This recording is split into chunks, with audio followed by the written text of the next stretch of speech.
everybody. Welcome to Takeoff with John Clark, presented by NJM Insurance. And please rate and review this podcast. Subscribe for free wherever you listen to your podcast. Yeah, I know, Charles Barkley. Everybody's got a podcast now, right? Even I have a podcast. Hey, John, I have no idea what you want to talk to me about. I'm gonna be blindsided by your questions today. Hey, I'm gonna come with some blitzes at you. I'm coming from all angles. Hey, I gotta tell you something, man. Obviously, people know I love Philadelphia, and I live in Philadelphia during the summer. If I had $1 for every time I've been asked about Ben Simmons for the last 3 months, I wouldn't even be a billionaire. I had like $3 billion. I mean, every little old lady, every old man, every kid. I mean, it's been fascinating because my answer to the question is I don't know. I mean, like, you think we're gonna trade Ben? I don't know. You think Ben's gonna show up? I don't know. And now we know that answer, but we don't know anything else. You're right. And look, I appreciate you doing this. I didn't even need to ask a question about Ben Simmons. You knew what was coming. First of all, I just want to say I appreciate this because I know you're busy. You got more commercials than Shaq. No. First of all, that's total BS. No person in the history of civilization ever has had more commercials than Shaq. Okay, let's get that out the way. This guy would do a commercial for anything. I love working with the big fella, but the only thing that sucks about working with Shaq, every commercial's him. Like, every time we go to a commercial, it's him. We're like, yo, man. He's just, Chuck, I need to make that money. I got like 8 kids. I need to make that money. I got tuition to pay. But, he fun to work with. But, man, hey, I'm going to be offended if you say I got more commercials than Shaq. Well, I'm seeing commercials now. I don't even see you, but I hear you. I'm just hearing the voice up. Yeah, that was a really interesting thing because my agent calls me. He says, hey, how big is your ego? I said, well, everybody's got an ego. What's going on? He says, well, they got Tom Brady and Serena and Steph Curry in the commercial, and Subway wants you to do the voiceover. I said, is your check going to clear? He says, yeah, you're going to get a big old check. I said, dude, I ain't got no ego. I says, listen, I'm not, I'm smart enough to know, hey, listen, I've had a great success as a basketball player, but I'm not on the level with Tom Brady, Serena, and Steph Curry. They're on a whole nother level. And if they're going to pay me to talk about them, hey, sign me up. I'm telling you, you're up there, though. Yeah. You're up there. Hey, John, I've had a good run, brother. It's amazing. I think about it all the time. Coming to Philadelphia in 1984, 85, as a chubby kid out of Auburn. And I've been there, now 36 years. It's been crazy. But I love Philly. We talk about off the air, we're talking about Jimmy Lynam and Fran Dunphy, who I played golf with. I bumped into Bo Kimball out there. The Sixers have a great dinner every year with all the old Sixers and all. If you play for the Sixers, the coach for the Sixers, it's probably one of the highlights of my summer, to be honest with you. We all get together and just tell Sixers stories. And it's probably like, I tell people, it's like the highlight of my summer. And I'm sure the food is good. Oh, we have it at Morton's out in King of Prussia. But no, the food is not near. The food is always great at that. I go to that Morton's a lot. But, man, the stories, because you got Billy Cunningham. Shout out to Billy Cunningham. He's getting better. You got Harold Katz, who hosted dinner. You got Gerald Hennons. You got Maurice Cheeks. They're telling Wilt Chamberlain stories. They're telling Dr. J. Moses stories. And I'm telling Rick Mahorn and Jaminski stories. So when the old guys and the young guys start telling stories, we're just laughing our ass off for about 3 hours. I mean, because like I say, I got Moses and Doc near the end of their career. And Maurice is telling stories about Andrew Toney and guys, Caldwell Jones. And I'm telling stories about Jaminski Mahorn, Ben Coleman. Oh, and one of my favorite teammates ever, Derek Smith. And I love Jimmy Lynam, man. Billy Cunningham was a great, great coach for me. I needed him because I was lazy and fat and immature. So he was great for me. But, man, Jimmy Lynam was probably my favorite coach. He always said, Charles is Charles. Yeah. Charles is Charles. Hey, and he always wants to run up on you like he can actually beat you in something, so that it makes it special. I mean, I really look forward to it every year. Well, when you're 80, you're going to have Joel Embiid joining you at those dinners, and he's going to be telling some Ben Simmons stories. So Charles, Ben Simmons, I mean, did you think that he would report like this? Do you think it's because of the money? He didn't want to lose any more of those preseason game checks? Well, that's a great question. I don't know the answer.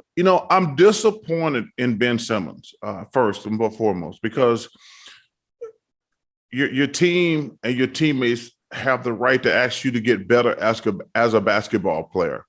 I remember my first year when I wasn't getting to play, and I called Moses. Well, I asked him at practice, can I come? Moses lived in the pit house of the same building I lived in. And I said, Moses, can I come talk to you later? He said, sure, young fella. And I said, Moses, why am I not getting to play? He says, you fat and you lazy. Well, I did like any young kid would do. I cried. Then I like, okay. He said, Charles, you too fat. You weigh close to 300 pounds. You can't play at 300 pounds in the NBA. And he said, you got to lose a lot of weight to be successful. You got a lot of talent, but you can't work hard enough. You can't sustain it. I'm like, okay. So I use this similar situation. It's the same thing. Moses got me to lose 50 pounds, and the rest is history. So in this situation, I'm hearing Danny Green the other day at practice. He says, look, we're not asking Ben to come in here and shoot jump shots. He can just do what he used to do. I'm thinking like, wow. It's almost and John, that's part of the problem. Because I blame, it goes back to Brett Brown, and Doc Rivers has something to do with it also. Because, John, how long have we been talking about this? I mean, people act like it came to a head last year in the playoffs, but I think we've been talking about Ben Simmons' inability to afraid to shoot for like 4 years now. And he already got one coach fired. And then last year, we had the Sixers on quite a bit. And Doc Rivers, who I like as a person, always defended Ben. He's like, you want me to bench Ben Simmons? You want me to take Ben Simmons out of the game? Yes, we do, Doc. If he's not going to shoot the basketball, it's 5-on-4. If you're going to have 4 guys against 5, listen, John, I'm not going to act like I went to class a lot. I didn't go to class a lot, but I know 4 guys are not going to beat 5 ever. Listen, if a fight breaks out, there's 4 of you guys and other people got 5, no, you're probably going to lose. So Doc has got to say, no, man, we need you to shoot the basketball. We need you to, you can't get on TV and say, you guys want me to bench Ben Simmons.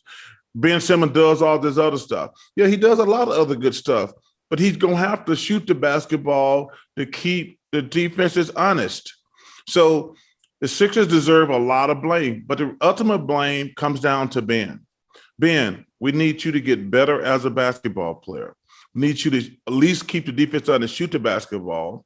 We can't have you afraid to shoot free throws. That's not a lot to ask. That's why I'm just like, if I had said to Moses, no, man, I'm not fat and lazy, I would have probably eaten my way out to NBA. And for the money they're paying Ben Simmons, which matters, we owe you $150-60 million for the next 5 or 6 years. We have the ability and the right to ask you to get better as a basketball player. But your first response was, no, I'm going to take my bat and ball and go home. That's not good. That's why I'm disappointed in Ben. But like I say, the Sixers deserve some blame because this goes back to Brett Brown. Brett Brown did not hold him accountable, and he got fired.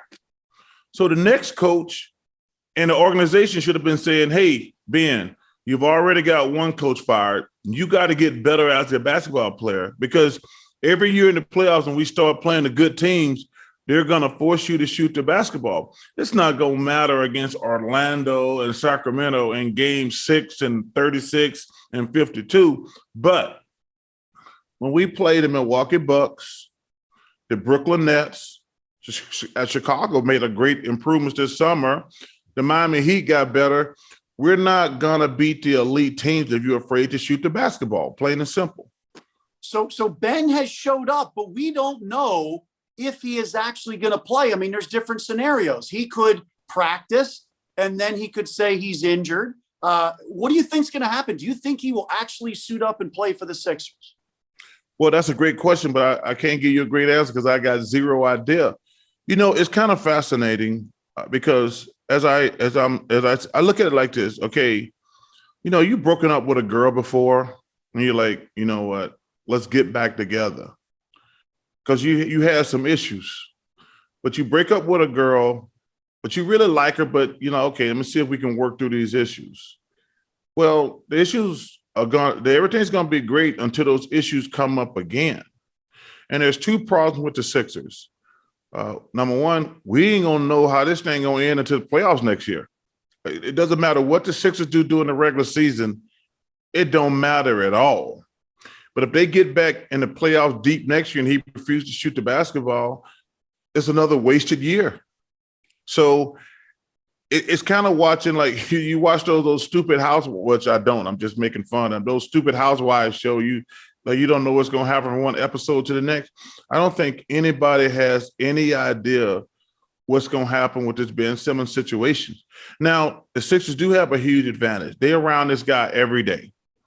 You've been around this guy for 5 or 6 years. You should know what type of person he is. So they know him better than anybody. But they're going to have to make a decision. Like, we're either going to ride this thing out or let's just make the best trade possible and move on.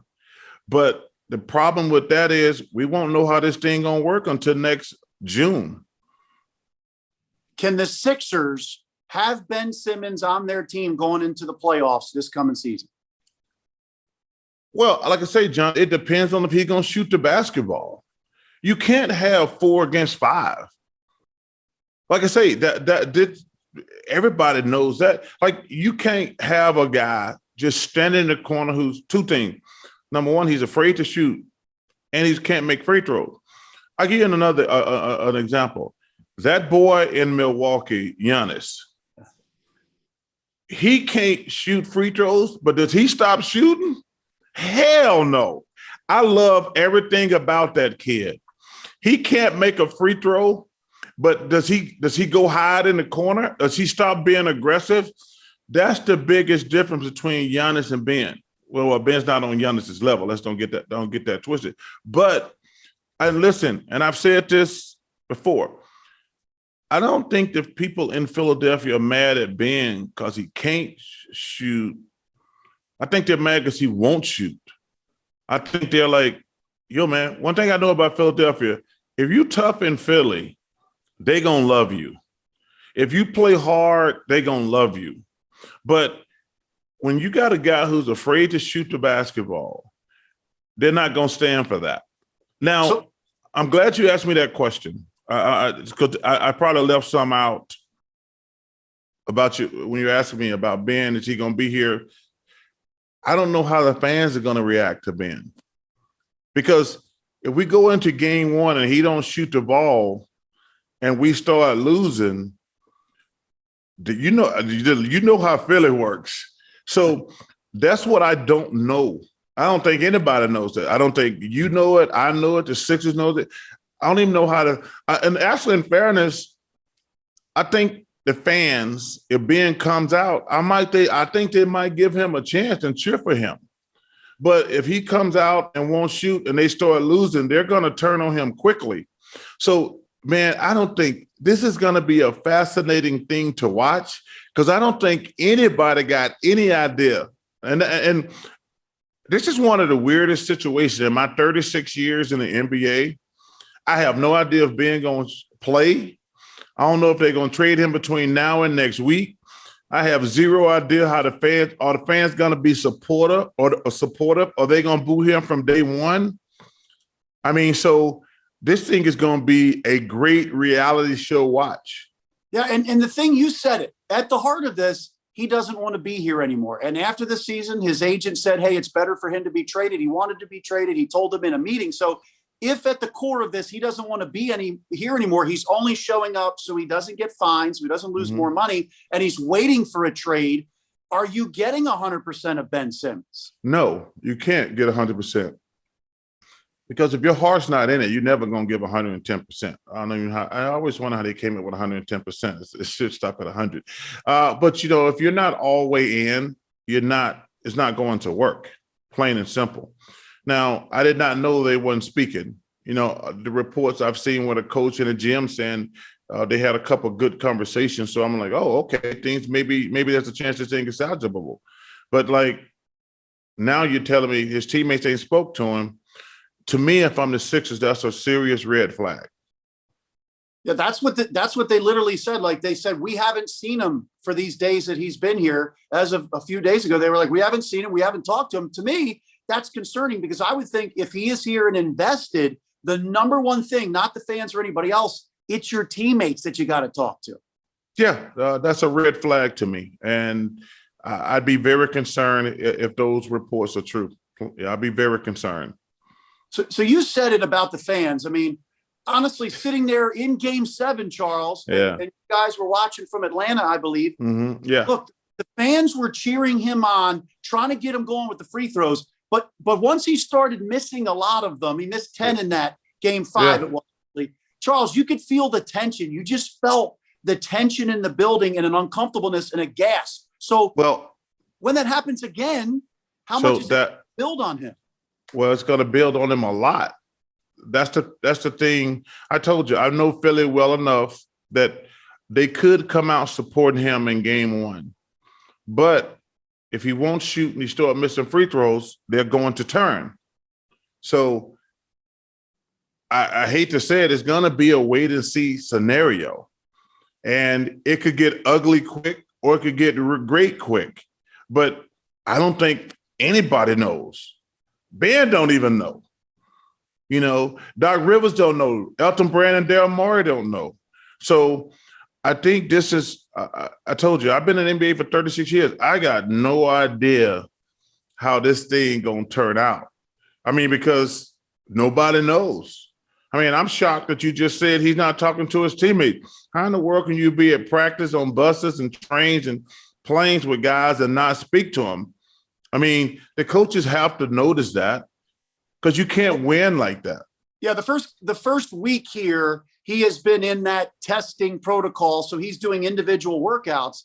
But to me, I'm thinking like I would go, I don't know if it's an apology, but I would go explain to these guys, talk to them. And that's my question to you. If Ben Simmons were to hold a press conference and come out and say, you know what, I really do think it's best for me to be traded. It was in my head last year, and I apologize. I didn't perform up to the way I should be. So if he kind of comes out and kind of opens up a little bit, I do think the fans will support him. But do you think he would do that if he doesn't want to be here and his main goal is to just be traded? Well, his first apology should be to his teammates. Like the fans, but your teammates are more important than your fans. No disrespect to the fans. I think he should apologize to his teammates and say, but like I say, if he don't want to be there, just say that. Do it privately. Go to Elton and Daryl and say, hey, guys, I'm here so I don't lose money. I don't want to be here. That to me, that's a private conversation because the reason it's a private conversation, if you go public with that, they're going to start booing his ass from 0-0 in Game 1. I mean, so like I say, this is a very interesting, tricky situation. But I've always think the first thing he should have did on day one is say, whenever he gets back around his teammates, it's like, hey guys, I overreacted to a couple things you guys said. I should want to get better as a basketball player. I take full responsibility for not playing well in the playoffs. I take full responsibility for not playing well in the playoffs. I'm going to get better as a player. Let's go. That would be the way I would handle it personally. Now, how about you? If you're Joel Embiid and the reports were leaked out when Ben was trying to get traded or his agent was trying to get him traded, and the reports leaked out that it's the feeling of Ben Simmons and his camp that the time with Joel Embiid has run its course and Joel is not best for Ben's future. How would you feel if you're Joel Embiid, and how would you deal with the situation? Well, listen, this is about Ben Simmons. This has nothing to do with Joel Embiid. You can pass the buck. Joel played great last year. I mean, if he had played enough games, he might have been the MVP. So he held up his end of the bargain. He's got to cut down on his turnovers for sure. But I think Joel played great last year. You know, me and Shaq been hard on him the last few years for shooting too-many jumpers and not just dominating in the post where, number one, you're going to score, get fouled, or get a good shot, or you're going to get somebody up a wide-open three. So Joel has held up his end of the bargain. And listen, this is all about Ben Simmons. John, when you screw up, you don't get to blame other people. You have to say, hey, I screwed up. Like, it's easy for me to say, well, you know, me and Joel can't play. No, Ben, this is about you. It's about you, us. You're supposed to be our second best player. You won't shoot the ball. You can't make a free throw. You don't get to say my time with Joel Embiid or Tobias Harris or Shake Milton. No, man, you got to get better as a basketball player. You don't get to deflect. I mean, I don't believe in deflection. Well, look, do you think that this relationship is basically like, hey, we're going to get divorced, but we're kind of just living together now, maybe for the best of the kids, whatever? Is this kind of the thing where they're just trying to make sure this goes okay for a little while, and then the Sixers finally pull the trigger when maybe another team has a disgruntled star, maybe a Damian Lillard or Bradley Beal? Well, that's a great question. And I don't know the answer to that question because nobody does. Like I say, the only people who know the answer to this is Ben, Doc Rivers, Elton, and Daryl, because they're with y'all. They're there every day. Like, nobody's going to get on TV and say bad things right now because it's a very, like, the Sixers, if they trade Ben, they want to make him as attractive as possible. Ben's going to want to say all the right things. So he looks attractive to other teams. So, but the guys who are there every day going like, this dude is just going through the motions. He don't want to be here. He's not talking to his teammates. Only the Sixers can answer those questions. But you have to blame a lot of this on the Sixers. This has been going on for 3 or 4 years now. They haven't addressed it. They got Brett Brown fired. They brought in a Doc Rivers, and we're still in the exact same place. And that's the problem. You get to blame the coach the first time. You don't get to keep blaming the coach. Like, now the players got to take responsibility. Like, wait a minute. Oh, y'all, we threw Brett Brown under the bus. Brett Brown protected us, gave us everything we wanted. We got him fired. Now we bring in Doc Rivers and like, oh, maybe it is us. So we're going to learn to answer this question together. And how about this? After the season ended, Doc Rivers said, we got ourselves a free throw coach and a shooting coach for Ben. We're going to get him in the gym. We've got a plan. Well, that never happened. So now you're going into a season and you didn't even get to correct those things that were the reason why you didn't make it to the Eastern Conference Finals. Well, that don't even matter to me, John, because, you know, I've seen the tape of Ben Simmons shooting free throws to jumpers for the last, 4 years. So, listen, that's the one thing that makes me laugh about this whole scenario. People act like this thing just happened in game 5, 6, and 7 against Atlanta. I'm like, nah, man, we've been talking about this same stuff for 4 years. It came to a head because it's been getting worse. It's been getting worse. But I'm not falling for, yo, man, you see Ben Simmons shooting threes and free throws over the summer. I'm like, yeah, I saw those same tapes 4 years ago. And I'm like, no, I'm not falling for the banana in the tailpipe. Hey, no. I'm not falling for the banana in the tailpipe 4 years in a row. Some insurance companies use jingles and mascots, but not NJM. When you're upfront with your customers, you don't need gimmicks. NJM, no jingles or mascots, just great insurance. Get a quote today at njm.com. Oh, man. The Eagles just traded Zach Ertz to the Cardinals. Just now? I just got a blurb on my phone. Wow, breaking news. Hold on, let me see. Oh, dude, I got Secret Service clearance on sports stuff, John. Zach Ertz traded to the Arizona Cardinals. Oh, my goodness. You beat me to it. Really? Hey, my two favorite teams swapped a really good player. Uh-oh. Hey, here we go. Okay, so Pro Bowler Zach Ertz in exchange for cornerback Tay Gowan and a 5th-round pick. Look at you breaking news. Oh, my goodness. Hey, listen, we going for it, man. My boy, I'm good friends with Steve Keim, the general manager of the Cardinals. Man, he probably can't play Sunday against the Browns. You know what? That's a great pickup. And it's going to be great for Zach because, we're going to win now. Obviously, the Eagles are in a rebuilding mode. So at least he get to finish up his career playing on a good team. So that could be good for both teams. So I'm excited. You're my new Adam Schefter. I get my news from I'll you. say, so I'm going to send my stuff to you and you can correct it for me too. Sources, Charles Barkley. Hey, John, you know what's so funny? My friend's been joking with me the last week. I'm the only person in the world who's never sent an email. I don't know how to send an email. So I've never sent an email. I've never tweeted.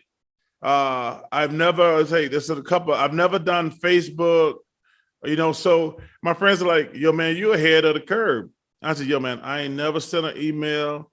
I ain't never tweeted, so I ain't worried. I said, I do it the old fashioned way, John. I talk bad about people behind their back, and no evidence. I tell people, I says, yo, man, if you're going to talk about people, don't put it in an email, don't tweet about it or anything. Cause I don't do any social media. I said, if I talk bad about people, I do it the old fashioned way. I do it behind their back. No receipts. No receipts. Hey, Charles, that's awesome. You broke that news. Let me ask you, if you're Daryl Morey, would you trade Ben Simmons for Kyrie Irving? No, too much unknown. Now, if I could get CJ McCollum, Dame Lillard, Bradley Beal, yes, I do those deals. Kyrie, too much of a head case for me. Because you're probably gonna have to give Kyrie like $200 and some million, and you think he's got some issues now. Wait till you get that $200 million. So I would not do that. But like I say, I don't know how it's gonna work with Dame Lillard. But if I could get, first of all, and I say this, and I'm not just saying this to you now. If I get CJ McCollum or Bradley Beal, I think my team is better already. I truly do. But I think Daryl Morey's looking for somebody bigger than that. So even if Kyrie has this, both of those guys are all-star, terrific players who would fit with, like, you're going to guard those guys. I mean, sometimes less is better, John. Like, I truly believe it. Hey, Ben Simmons is a very good player. And you know the thing that's really, really funny? I took them heat in Philadelphia like probably 4 or 5 years ago talking about Ben Simmons. I said, Ben Simmons can be a good player. He can never be a great player if he can't learn to shoot. And people are like, well, Ben's making an all-star team. I said, yeah, he is. I said, there's a lot of good players who make the all-star team. I said, but no guy can be a great player who can't shoot. That just doesn't make zero sense whatsoever, especially your point guard who has the ball. Point guard is like a quarterback. They have the ball most of the time. I said, but if a guy's going to be your second best player and he can't shoot the ball, he can be an all-star. He can be a good player, which Ben is, but he can never be a great player.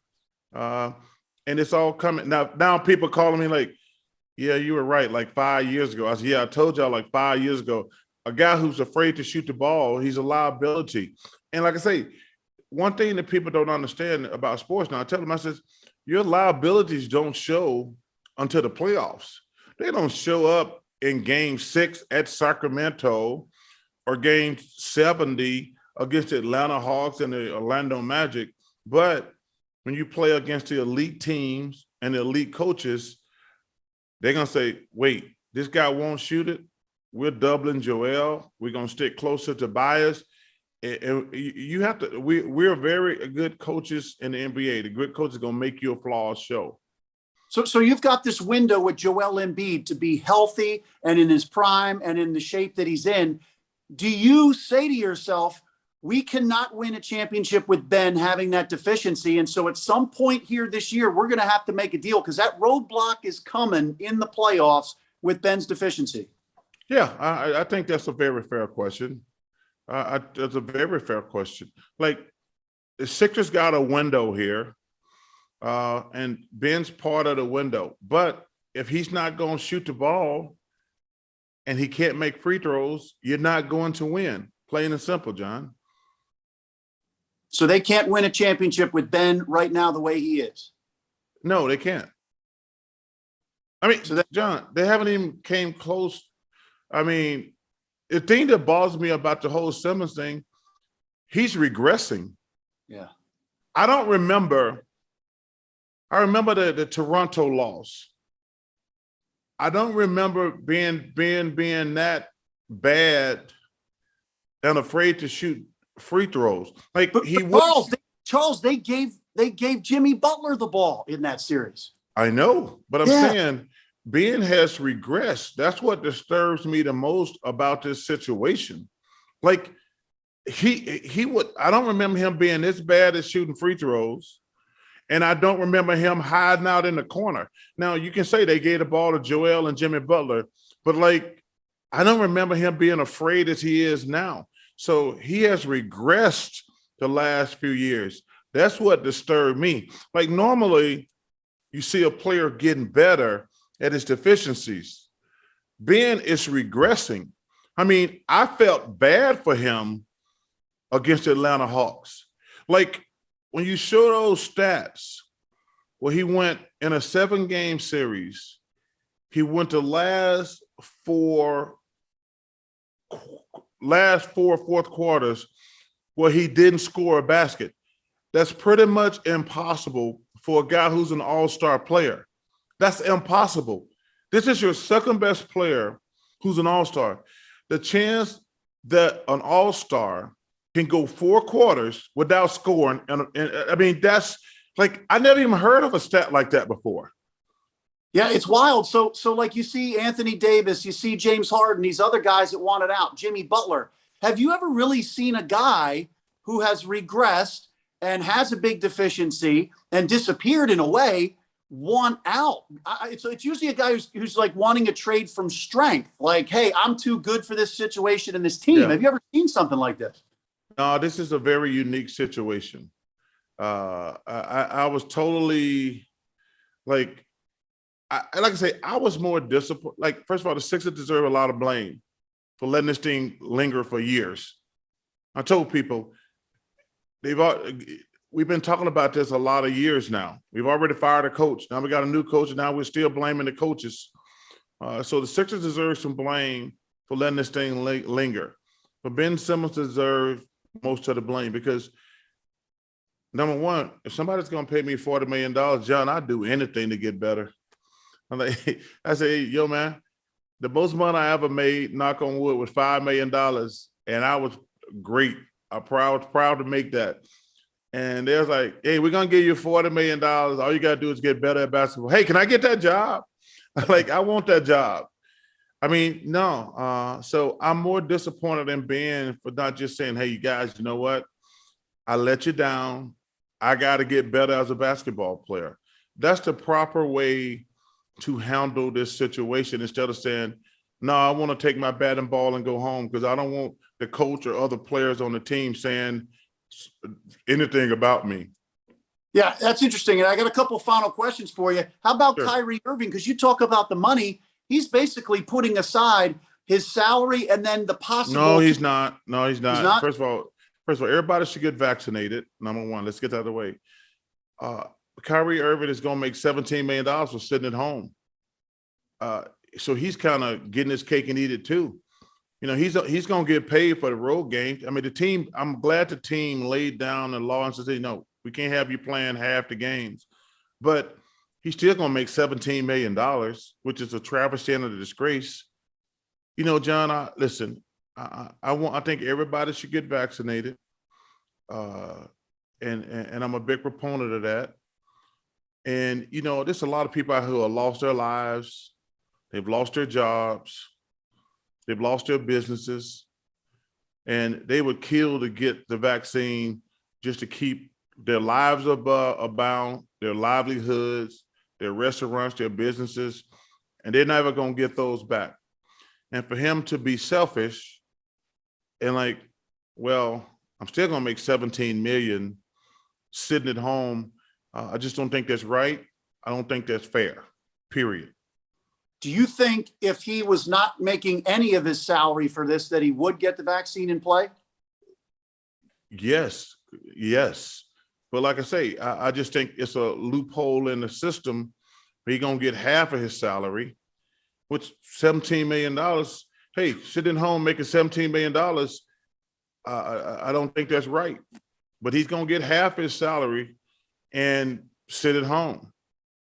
So, I'm just disappointed because number one, when you're on a team, you have to make sacrifices. I mean, you do. You have to make sacrifices. And to me, getting a vaccine is a no-brainer sacrifice. I agree.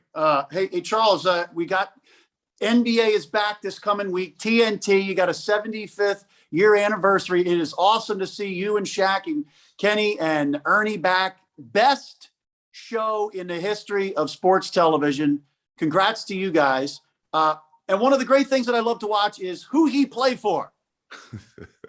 Well, it's so funny. Number one, thanks for the kind words. Man, I'm so lucky. We got a great group. Us four. We got so many people behind the scenes. John, we just figured out that, okay, we're on television, and most people don't even know this. We're on TV for 6 hours a night. We're on from 8 to 2 in the morning, and we hope the games are great. That's the perfect scenario. But let me tell you something. When we get crap games, those 6 hours seem like 12 hours. So we always hope for good games. The only time we feel stressed out is when we get one crap game, it's all right. When we get 2 crap games, we're like, how can we make people at home laugh and have a good time? So that's the only thing we have to worry about. In a perfect scenario, we'll get 2 nail biters. But man, let me tell you something. Those 6 hours seem like 12 to 15 when you get the Sacramento Kings against the Orlando Magic. And, in the second game, I'm trying to think 2 bad teams. When you get the Houston Rockets against another crappy team, it's like, How about man. the Pistons, or something. Yeah, when we get the Sacramento King and the Pistons in game 2. Hey, John, it starts at 10:30 at night. You're like, man, people are not going to be waiting up to watch us after the game. So hopefully we get good games. But thanks for the kind words. Yeah, well, I mean, that's why the videos come out of you guys falling asleep. We totally get it. Yes. Hey, listen. I, as much as I love basketball, I'm not going to watch bad basketball. I'm not going to watch bad basketball. I'm not even going to tell that lie. That's like when we do who he play for, they're like, well, this guy played for the Minnesota Timberwolves. I'm like, man, I'm not watching the Timberwolves play basketball. Exactly. I say, or we watching I said, man, why don't y'all ever show me players who play on good teams? I'm gonna always watch the good teams. I'm not seriously. I repeat, and I think the problem is I get so frustrated because I know how basketball should be played. And when man, what the hell are they doing out there? What the hell are they doing out there? Yeah. I can't watch it like a normal person because fans just gonna cheer for their team and their favorite player. I'm like, nah, man. They're doing this stuff all wrong. I know how to be great at basketball. I don't have any idea what they're doing out there. That drives me crazy.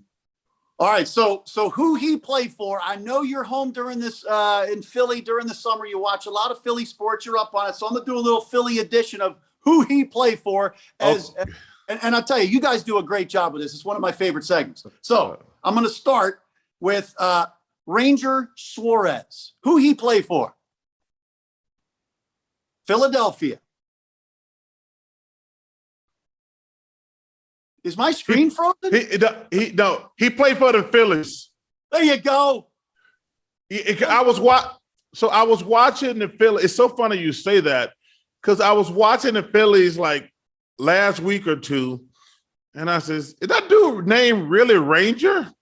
And I said, so I actually know that one. That's awesome. Is it tougher to watch a 4-hour Phillies game with all the relievers or Minnesota or let's say Sacramento Detroit Pistons game? Going back to my Phillies days, I root for the Phillies. So I watch, when they were going back and forth, making their run the last month. And let me tell you something, I was so excited. I was calling all my friends when we had to showdown with the Braves. Yeah. And I'm like, hey, if we win the first game, I'm coming down and wearing my Phillies jersey in the stands. And oh, man, they suckered you in. They suckered me in, and then we got swept. And then I said, I'm glad I didn't fly down because they had to celebrate after they swept the Phillies. But, hey, you know what? The Phillies got to figure out their pitching situation going forward. They got to figure out their pitching situation going forward because, man, you got to have some horses. I mean, you got to have some horses out there. My favorite baseball player is probably Mike Trout, but my favorite pitcher is Mad Max Scherzer. To watch him come in last night, you got to have a bulldog, man. You got to have a bulldog to be successful. Yeah, he's got some crazy in him, which I like. I love it. Who he played for? Marcus Epps.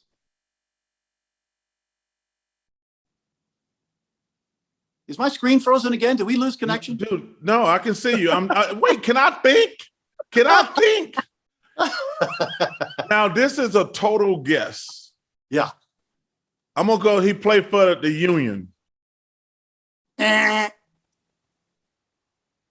He was on the game last night. National TV. The Flyers? No, Eagles safety. Oh, okay. I didn't see him last night. Hey, but the Eagles covered. I had the Eagles plus 6.5. The Eagles covered last night. That's a backdoor cover. I was worried because the line had been 7 like all week. Yeah. And I was like, man, I think the Eagles going to keep it close. That's a quick turnaround on for a team. Like when you're the road team on Thursday night, that's a lot. Yeah. And the thanks for my Eagles for covering by 0.5 point last night. All right, let me ask you this, just between us, what are you laying on that game? How much? A good little bit. Good little bit. Now, a good little bit for you. A good little bit for you is different than a good little bit for me. So, a good little bit for me, John. Well, I'm glad you won. Yeah, thanks. Me too. All right, here go. Who he play for? Joel Farabee.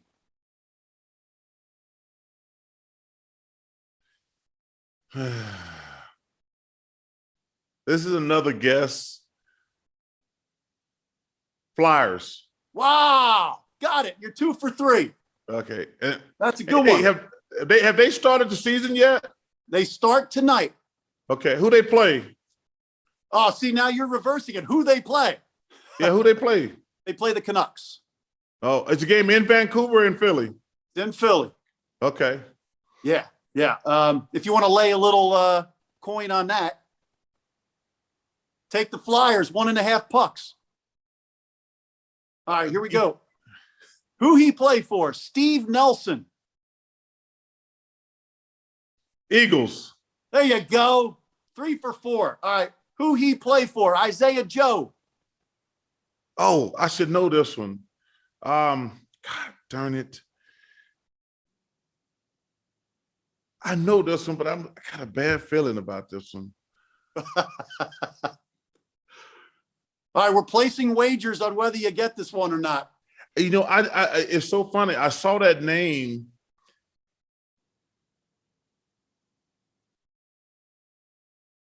I'm going to say the Flyers. I mean, not the Flyers. I'm going to say the Eagles. It's the team you played for. The Sixers? The Sixers. Well, I haven't seen the Sixers this preseason. John, let me tell you something. 2 things you will never see me do. A preseason football game and a preseason basketball game. If they gave me free tickets, free beer, and I like to drink, I would not waste my time on a preseason game. Never. How about like you said, these players, what they make, $40 million, you'd watch it. Hey, listen, They listen. I don't hate on these young guys. Whatever they make, they make. But I'm never watching a preseason sport ever, ever. I love it. All right, couple more. Who he played for? Travis Jankowski. That's a hockey name.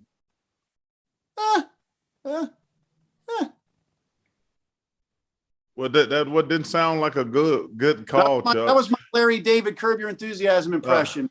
One of the greatest shows of all time, I might add.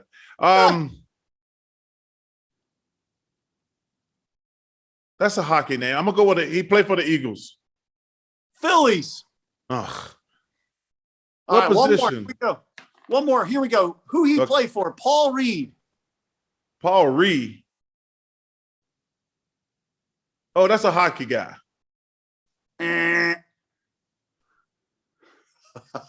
Who he play for?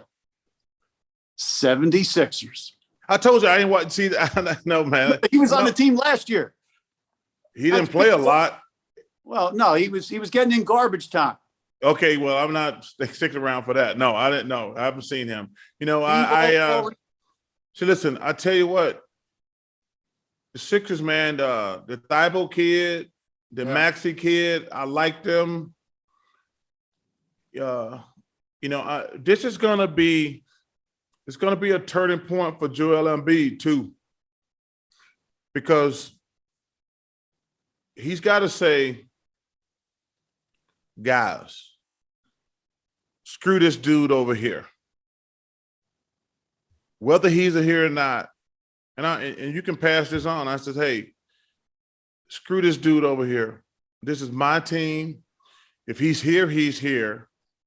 If he's, we want him here, but if he's not going to be here and be all in, this is my team, and I'm going to lead us. I'm going to be the best player in the NBA. Y'all got to follow me. I think this is a really big turning point for Joel Embiid. He can't spend the whole season like, yo, man, I'm not going to be answering Ben Simmons questions all season. I'm the best player here. I think I can be the best player in the NBA. We gonna win, period. I would love to see Joel Embiid say that. I really would.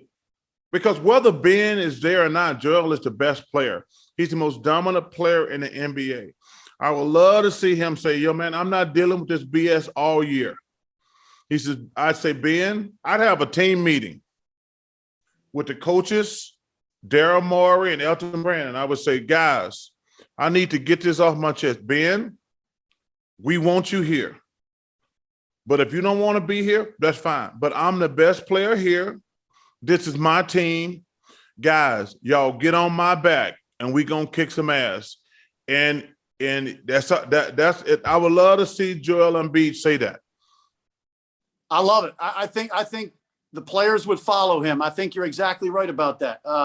This is going to be fascinating, and we're going to see a lot of it on TNT, Charles, and can't wait to see you and Shaq go at it. I got a lot of love for you, man. You do a fantastic job. I'm glad to be on your podcast. Hey, you keep doing your thing, brother. And like I say, this thing going to be fascinating to watch because nobody knows the answers. Like, I always tell me, sports are like the best reality TV show. And this thing is going to be crazy to watch because nobody knows what's going to happen. Yeah, TNT want to get that first game when Ben is playing in the Wells Fargo Center. If he does, TNT better, what do they call that? The flex scheduling. They better get that game. Hey, man, you can be sure we're going to have the Sixers on quite a bit because we want to see that reality show. Thanks for having me, my brother. Charles, thank you so much, man. Can't wait to see you on the golf course, too. Got to see that new game. I'm playing great, brother. I'm not going to lie. All right, man. Thanks a lot. Boy, be safe. Have a great weekend.